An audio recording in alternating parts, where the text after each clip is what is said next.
इतका वेळ का लागला? तार तार तार कोणीतरी पाहिलं, दादा येतोय समोर. तार तार दिशेने ज्ञानोबा येत आहे. ती डोळी अटकेलेली आहे. मुक्ताबाईच्या समोर आले. एका एका डोळ्यातून दोन दोन धारा आहे. दादा, तुम्हाला कोणी मारलं का? दादा, तुम्हाला कोणी तिरस्कार मत बोललं का?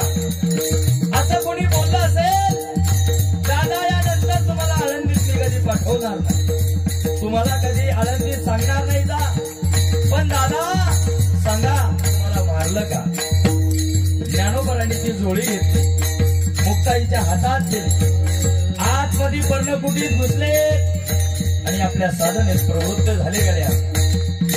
पण ऐका, बाहेरून मुक्ताबाई आवाज देत होती, दादा उघडा ना पर्णकुटी, दादा झोपडी उघडा ना, ताटी उघडा ना दादा. पण आता दादाला शब्द आठवले. दादा आपल्या साधनेत मग्न आहे. पण मुक्ताबाई दादांना म्हणायला लागली, दादा तुम्हीच बोलणार आहेत ना? तुम्हीच एका काळी बोलले होते ना दादा, अरे मी 1400 वर्ष जगणारे चांगदेव महाराजांना बोलले होते. अरे सांगा, 1400 वर्ष जगला पण कोराने कोराच राहिले दादा. पण तुम्हीच बोलले होते ना दादा. मुक्ता ते फार मोठी संन्यासी साधू आहे. अरे मोठ्याला असं बोलायचं नसतं मुक्ता. दादा तुम्ही असं बोलले होते ना, मग लक्षात ठेवा ना दादा. कोणी तुम्हाला बोललं असेल, कोणी तुम्हाला रागवलं असेल दादा, पण लक्षात काय साधूचं?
मुक्ताबाईने केला.